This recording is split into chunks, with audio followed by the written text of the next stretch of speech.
할렐루야. 오늘도 우리 하나님 아버지와 주 예수 그리스도로부터 은혜와 평강이 여러분의 삶과 가정 가운데 함께 하시기를 기도합니다. 여러분, 올해 우리 교회 표가 뭐죠? 내 이웃을 사랑하라. 이거 모르시면 난 놓고 기억자도 모르시는 겁니다. 그 두 가지 행동 지침으로 사랑으로 품고 사랑으로 섬기라인데요. 봉사 중점의 해로 우리 이웃을 사랑으로 품고 사랑으로 섬기려고 합니다. 근데 사실 요즘이야 이웃을 사랑하는 것이 뭐 자선 단체나 NGO 활동 또는 사회복지 정책 등을 통해서 세상에서 소외된 이웃들을 사랑하고 섬기는 것이 낯설지는 않지만, 여러분 2000년 전 예수님이 사시던 당시에는요, 이웃을 사랑하는 것이 무의미하고 어리석은 일로 여겨졌습니다. 왜냐하면 그때는 힘과 용기를 최고의 덕목으로 여기던 시대였기 때문입니다. 단적인 예를 하나 들면, 당시 로마에서 활동하던 많은 철학자들은 이웃을 불쌍히 여기는 것은 마음의 질병이라고 했습니다. 그러니까 마음의 병이 있는 사람들만 이웃을 불쌍히 여긴다라는 겁니다. 심지어 우리가 잘 아는 철학자 아리스토텔레스 역시 노예인은 살아있는 연장이다라고 말할 만큼 사람이 사람을 사랑하고 불쌍히 여기는 것이 바보같이 여겨지던 시대였습니다. 근데 여러분, 그런 시대적 상황 속에서 예수님은 내 이웃을 사랑하라라고 하십니다. 당시 이 말씀은요, 제자들뿐만 아니라 많은 사람들에게 파격적이었을 겁니다. 힘없고 약한 자들이 철저히 무시받던 시대적 상황에서 힘없고 약한 이웃을 사랑하는 것이 이해가 되질 않았을 겁니다. 그렇다면 예수님은 왜 우리에게 이웃을 사랑하라고 명하신 걸까요? 그 이유는 너무나도 분명하고 간단합니다. 하나님이 원하셨으니까요. 마태복음 22장 34절에서부터 40절까지 말씀을 보면요, 한 율법사와 예수님과의 대화가 나옵니다. 율법사가 예수님께 묻습니다. 선생님, 율법 중에 어느 계명이 큽니까?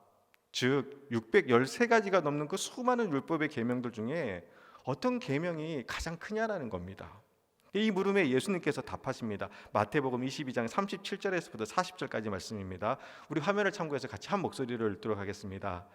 예수께서 이르시되 내 마음을 다하고 목숨을 다하고 뜻을 다하여 주 너의 하나님을 사랑하라 하셨으니 이것이 크고 첫째 되는 계명이요 둘째도 그와 같으니 내 이웃을 내 자신과 같이 사랑하라 하셨으니 이 두 계명이 온 율법과 선지자의 강령이니라. 아멘. 하나님을 사랑하고 이웃을 사랑하는 것, 이것이 가장 큰 계명이라는 겁니다. 그래서 위대한 계명이라고 부르기도 하는데요. 자, 그런데 여러분, 여기서 하나님을 사랑하는 것은요, 이것은 뭐 논쟁의 여지가 없습니다. 너무나 당연한 겁니다. 그런데 이웃을 사랑하는 것은 착하고 좋은 일이긴 하지만 왜 이것을 굳이 계명으로 주신 것일까 하는 의문이 들 수도 있을 겁니다. 왜냐하면 이 계명이란 단어의 사전적 의미는요, 종교에서 반드시 지켜야 할 조건입니다. 종교에서 반드시 지켜야 할 조건이 계명입니다. 즉 이웃을 사랑하는 것이 선택이 아니라 필수라는 겁니다. 아니, 필수 중에서도 필수입니다. 왜냐하면 계명 중에서도 큰 계명이니까요. 그런데 여러분, 솔직히 이 말씀이 가슴에 와 닿으시나요? 그리고 또 이웃을 사랑하는 것이 반드시 지켜야만 하는 하나님의 계명 중에서도 큰 계명인데, 지금 여러분은 이웃을 사랑하고 계신가요? 이제껏 우리는 이웃 사랑하는 것을 어떤 여건이나 상황이 될 때, 여유가 있을 때 하는 그런 부가적인 선택 사항쯤으로 생각해 왔습니다. 다들 비슷할 겁니다. 마음을 다하고 목숨을 다하고 뜻을 다하여 하나님을 사랑하는 것은 당연히 여기면서도 그 다음에 이어지는 이웃 사랑에 대해서는 소홀했습니다. 아니, 외면했습니다. 근데 예수님은요, 이 두 계명이 온 율법과 선지자의 강령이라고 하셨습니다. 하나님을 사랑하는 것이 너무 중요하지만 하나님만 사랑하고 이웃을 사랑하지 않는다면 반쪽밖에 안 되는 겁니다.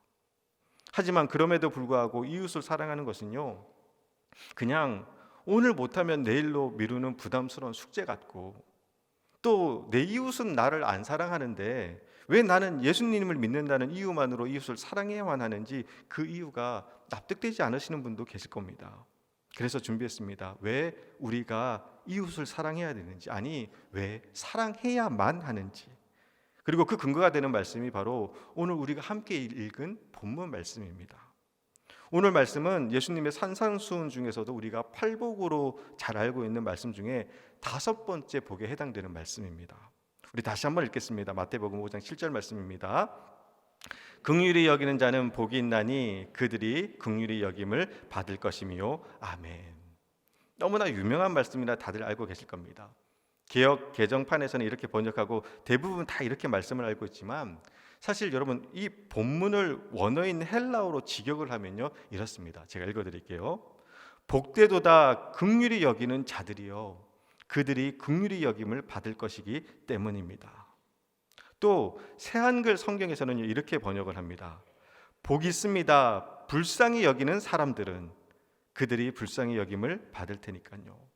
우리가 알고 있는 말씀과 번역이 조금 다릅니다. 제가 오늘 이 시간 왜 직역을 하고 다른 번역본들을 소개해 드리냐 하면요, 여러분 이 말씀에서 중요한 것은 내가 긍휼히 여겼기 때문에 긍휼함을 받는 어떤 조건에 대한 보상으로서의 개념이 아니라는 겁니다. 복되도다 긍휼히 여기는 자요 복이 있습니다. 불쌍히 여기는 사람들은 긍휼히 여기는 자들을 불쌍히 여기는 자들은 이미 복된 사람들이라는 겁니다. 즉 내가 긍휼히 여김으로써 앞으로 긍휼함을 받을 것이기 때문에 복된 사람이 아니라 지금 긍휼히 여기고 있다면 이미 복된 사람이라는 겁니다. 그리고 그 복된 사람들이 누구냐? 바로 우리들입니다. 그렇다면 여기서 아니 목사님 저는 다른 사람을 긍휼히 여기지 않았습니다. 이웃을 불쌍히 여기지 않았습니다. 그런데 어떻게 제가 복된 사람입니까? 하실지 모르지만 우리가 긍휼히 여기는 자, 불쌍히 여기는 자가 되어야만 하는, 아니 될 수밖에 없는 결정적 이유가 있습니다. 그것은 나에게 있는 것이 아니라 하나님께 있습니다. 그리고 그 이유는 딱 하나입니다. 우리가 하나님의 긍휼하심을 이미 받았기 때문입니다. 그래서 순서가 우리가 긍휼히 여김으로 긍휼함을 받는 것이 아니라 하나님의 긍휼하심을 받은 우리는 복된 사람들이기 때문에 마땅히 긍휼히 여기며 살아야 되는 겁니다. 그래서 에베소서 2장 3절에서부터 5절 말씀을 보면요, 우리 화면을 참고해서 같이 한 목소리로 읽도록 하겠습니다. 전에는 우리도 다 그 가운데서 우리 육체의 욕심을 따라 지내며 육체의 마음에 원하는 것을 하여 다른 이들과 같이 본질상 진노의 자녀이었더니 긍휼이 풍성하신 하나님이 우리를 사랑하신 그 큰 사랑을 인하여 허물로 죽은 우리를 그리스도와 함께 살리셨고 너희는 은혜로 구원을 받은 것이라. 아멘. 본질상 진노의 자녀였던 우리였습니다. 그래서 죄로 죽을 수밖에 없었던 우리였습니다. 그런데 긍휼이 풍성하신 하나님이 우리를 사랑하사 그 큰 사랑으로 인하여 허물로 죽은 우리를 그리스도와 함께 살리셨습니다. 쉽게 말하면 어메이징 그레이스, 나 같은 죄인 살리신 주님의 은혜가 이미 우리에게 있습니다. 또 베드로전서 2장 10절 말씀을 보면요, 우리 베드로전서 2장 10절 말씀 화면을 참고해서 같이 읽겠습니다. 너희가 전에는 백성이 아니더니 이제는 하나님의 백성이요 전에는 긍휼을 얻지 못하였더니 이제는 긍휼을 얻은 자니라. 아멘. 전에는 하나님의 백성이 아니었는데, 전에는 긍휼을 얻지 못했었는데 이제는 하나님의 백성이 되었고 이제는 긍휼을 얻게 되었다라는 겁니다. 즉 우리가 바로 하나님의 긍휼하심을 받은 존재들이라는 겁니다. 그래서 하나님의 긍휼하심을 받았기에 다른 사람을 긍휼히 여길 수 있는 겁니다. 여러분 이것은요, 우리가 인정이 많아서도 아니고 우리가 사랑이 많아서도 아니고 우리가 성품이 좋아서도 아니고 우리가 성격이 착해서도 아닙니다. 우리가 긍휼히 여길 수 있는 것은 하나님의 긍휼하심이 우리 안에 있기 때문입니다. 그래서 우리는 긍휼히 여기는 자들인 겁니다. 우리 옆 사람이랑 한번 이렇게 인사해 볼게요. 복되도다 긍휼히 여기는 자요. 복되도다 긍휼히 여기는 자요. 네, 여러분이 바로 긍휼히 여기는 자들입니다. 복된 자들이에요. 자, 그렇다면 우리 안에 있는 하나님의 긍휼하심이란 무엇일까요? 예레미야서 31장 20절 말씀을 보면 이런 말씀이 나옵니다. 우리 화면을 참고해서 같이 한 목소리를 읽도록 하겠습니다.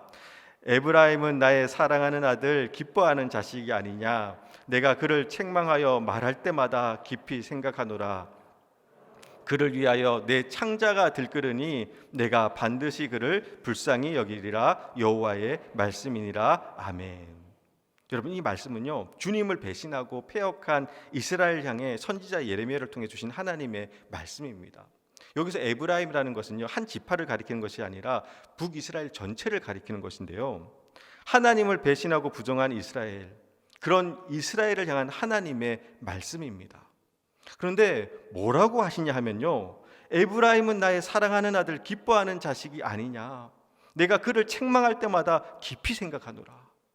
부정하고 패역한 이스라엘을 혼내시면서 심판을 경고하시면서도 내 사랑하는 아들이고 기뻐하는 자식이라며 마음 아파하십니다. 책망할 때마다 깊이 생각한다는 것은요, 속상하고 힘들고 아프다라는 겁니다. 여러분 다 아실 겁니다. 자식이 너무 큰 사고를 쳤습니다. 그래서 혼내고 때리는데 맞는 자식보다 때리는 부모님 마음이 더 아프잖아요. 왜냐하면 오늘 말씀처럼 너는 내 사랑하는 아들이고 기뻐하는 자식이니까요. 여기서 이 기뻐하다라는 단어는 히브리어로 샤슈임이라고 하는데요, 이 단어 속에는 아이가 처음 이 세상에 태어났을 때 그 갓난아기를 가슴에 품고 어쩔 줄 몰라 하는 그 어머니 아버지의 기쁨과 감동을 의미합니다. 그런데 그런 자식이 패역하고 부정하고 범죄한 겁니다.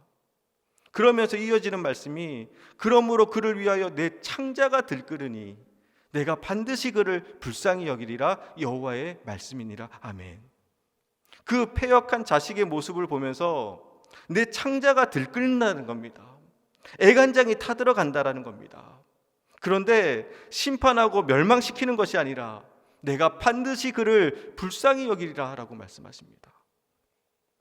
그냥 마음 같아서는 다 쓸어버리고 싶고 뒤집어버리고 싶지만 내 창자가 들끓어도 내 애간장이 다 녹아내려도 내가 반드시 그를 불쌍히 여기리라, 긍휼히 여기신다라는 겁니다. 왜냐하면 너는 내 사랑하는 아들이고 기뻐하는 자식이니까요. 여러분, 이것이 바로 우리를 향한 하나님의 긍휼하심입니다. 예전에 나온 영화 중에 공공의 적이라는 영화가 있습니다. 그 영화를 보면요, 자식이 유산을 일찍 상속받기 위해서 어머니와 아버지를 칼로 찔러 죽입니다. 그런데 이 칼로 찌르다가 실수로 손톱이 깨집니다. 근데 그 깨진 손톱을 어머니는 피를 흘리며 죽어가면서도 그 손톱을 입으로 삼킵니다. 이유는 그 손톱 때문에 자신들을 죽인 그 범인이 아들이라는 것이 들통날까 봐 죽어가면서도 아들을 감쌉니다. 아들을 불쌍히 여깁니다. 이 영화 보신 분들도 계실 텐데요, 근데 여러분, 이 영화 같은 사건이 실제로도 일어났습니다. 2017년 12월 29일에 발생한 사건인데요, 당시 30대 후반임에도 그 아들이 일 안 하고 맨날 집에서 술 먹고 빈둥대고 방탕하게 놀고 있으니까 평소에 어머니와 아들이 갈등이 있었다고 합니다. 근데 그러던 어느 날, 그날도 술에 취한 채 이 아들이 방 안에서 TV를 보고 있으니까 어머니가 답답한 겁니다. 그래서 야, 나가서 뭐라도 좀 해라 라고 잔소리를 했는데 그것 때문에 언쟁이 벌어졌고, 그 과정 중에 격분한 아들은 나무 의자로 수차례 어머니를 가격했고 바닥에 쓰러지자 흉기를 휘둘렀다는 겁니다.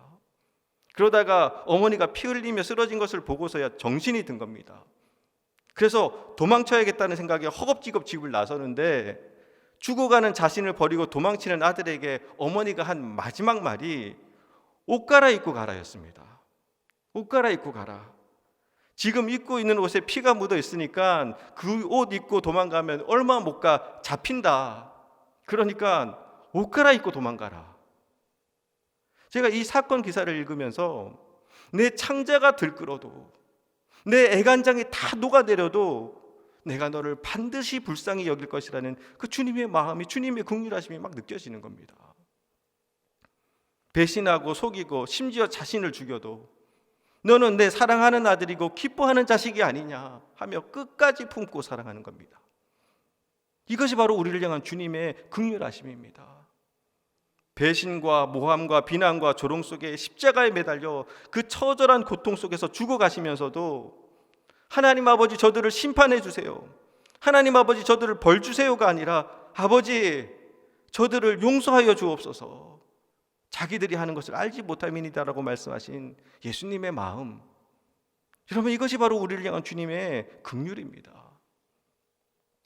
여러분, 우리는요 이런 긍휼을 받은 자들입니다.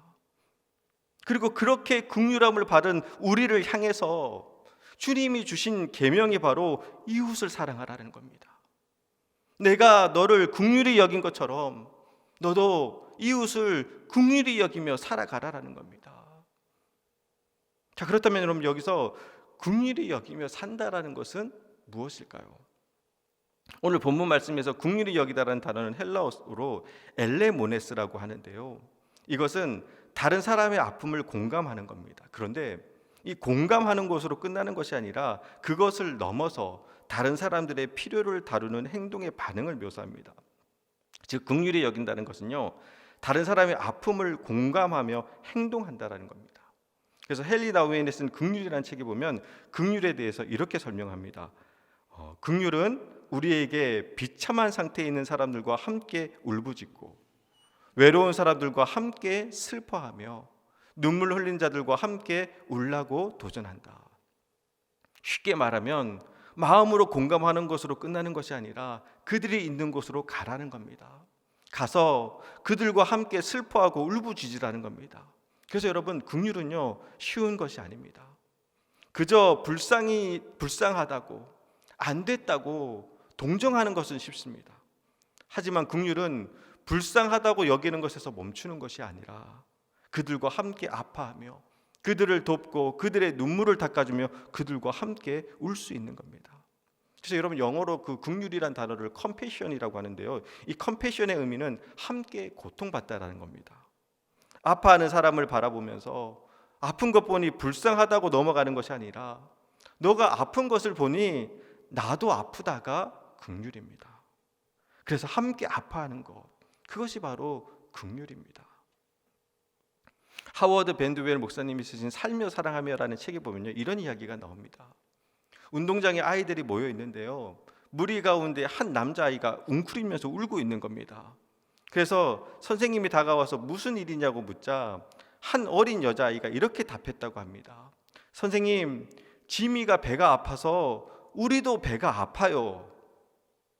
배가 아픈 아이의 이름이 지미겠죠. 그런데 지미, 곧 한 아이가 운동장에서 배 아파서 몸웅크리고 울고 있으니까 우리도 다 배가 아픈 겁니다. 여러분, 지미가 배가 아파요. 그래서 불쌍해요는 동정입니다. 그런데 지미가 배가 아파요. 그래서 우리도 배가 아파요는 여러분 긍휼입니다. 동정은 배가 아픈 아이를 보며 불쌍하다고 끝나지만 긍휼은 배가 아픈 아이 옆에서 함께 아파하며 같이 있어주는 겁니다.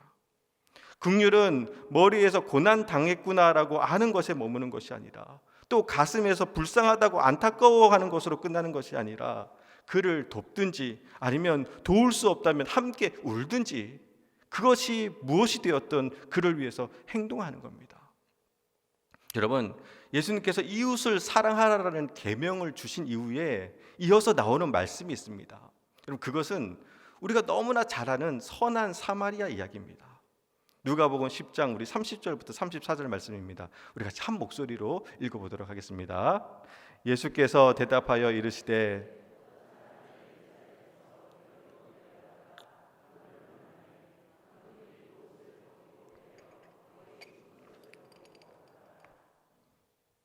계속 읽겠습니다. 하지만 제사장이 그 길로 내려가다가 그를 보고 피하여 지나가고 또 이와 같이 한 레위인도 이르러 그를 보고 피하여 지나가되 어떤 사마리아 사람은 여행하는 중 거기 이르러 그를 보고 불쌍히 여겨 가까이 가서 기름과 포도주를 그 상처에 붓고 싸매고 자기 짐승에 태워 주막으로 데리고 가서 돌보아 주니라. 아멘. 말씀을 보면요, 강도를 당한 이를 불쌍히 여기는 것으로 끝나지 않습니다. 가까이 가서 기름과 포도주를 그 상처에 붓고 싸매고 자기 짐승에 태워 주막으로 데리고 가서 돌보아 줍니다.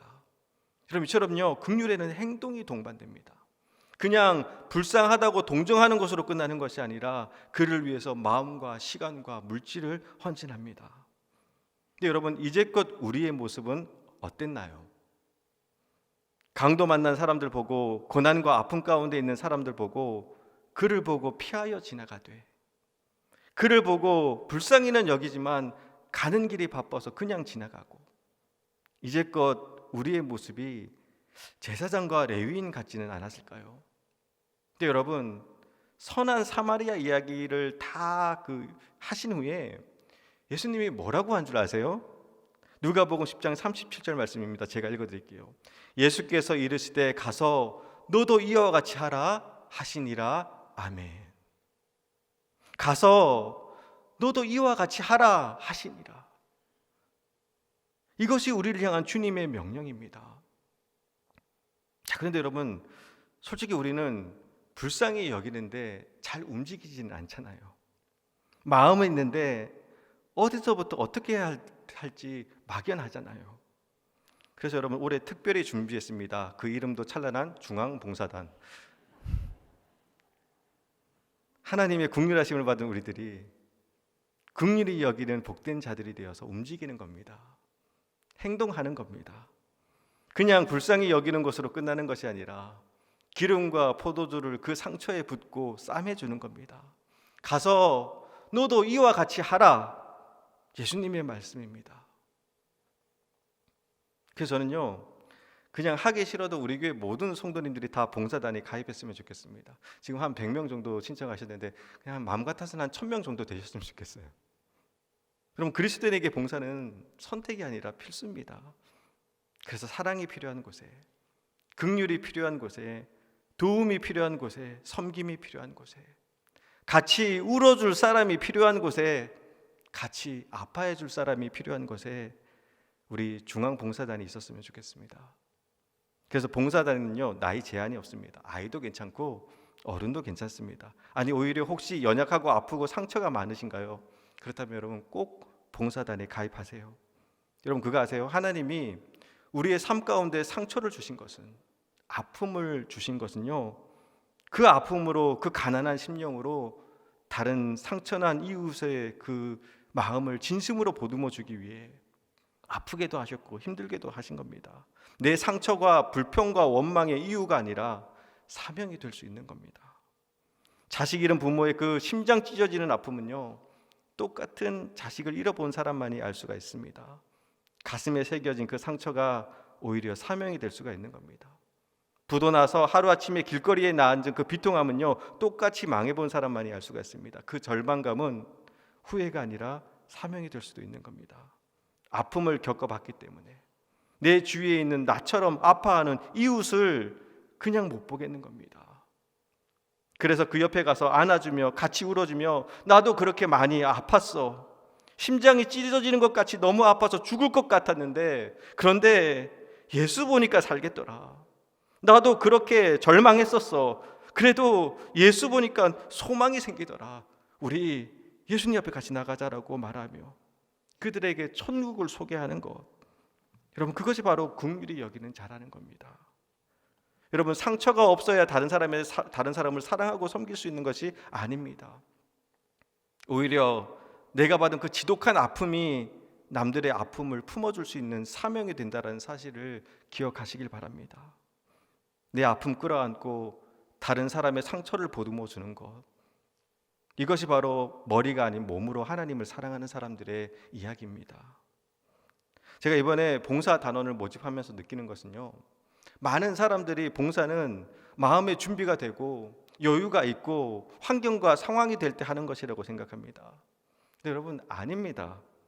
봉사는요, 가서 너도 이와 같이 하라는 주님의 말씀이 있기 때문에 하는 겁니다. 내가 선택하는 것이 아니라 주님이 말씀하셨기에 순종하는 겁니다. 올해 봉사국을 제가 처음 맡게 되었는데요, 솔직히 마음의 준비가 하나도 안 됐습니다. 보직이 3년에 한 번씩 바뀌니까 언젠가 한 번은 봉사국 담당 목사를 하게 될 것이라고 어느 정도 예상은 하고 있었지만 저는 아직도 봉사가 어색합니다. 그리고 솔직히 하기 싫습니다. 번거롭고 힘들고 불편하니까요. 여러분 목사님들도 여러분과 똑같은 성정을 가진 사람들입니다. 시험 들지 마세요. 성인들이 아니에요. 그래서 기도했습니다. 하나님, 이제 봉사국 사역을 감당해야 됩니다. 제가 다른 사람을 위해 몸 바쳐 마음 바쳐 헌신하는 이타적인 사람도 아니고, 또 그렇다고 성격이 착하고 사랑이 많은 것도 아닙니다. 봉사를 별로 한 적도 없습니다. 다른 사람을 긍휼히 여기는지도 잘 모르겠습니다. 그럼에도 불구하고 주님 주신 사명이니 충성스럽게 감당할 수 있도록 제 마음에 긍휼함을 주세요. 진정 기쁨으로 사랑하고 섬길 수 있게 해주세요. 그렇게 기도를 하는데 주님이 제 마음에 주신 은혜가 있습니다. 그것은 앞에서 제가 말씀드린 내용인데요. 너는 이미 긍휼히 여기는 자라는 겁니다. 너는 이미 긍휼히 여기는 자다.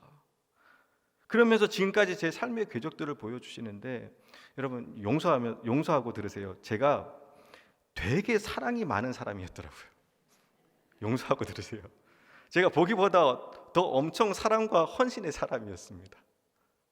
신학교 4학년 동안 봉사 동아리에서 활동했습니다. 일주일에 하루를 온전히 소외되고 어려운 아이들, 이웃을 사랑하고 섬겼습니다.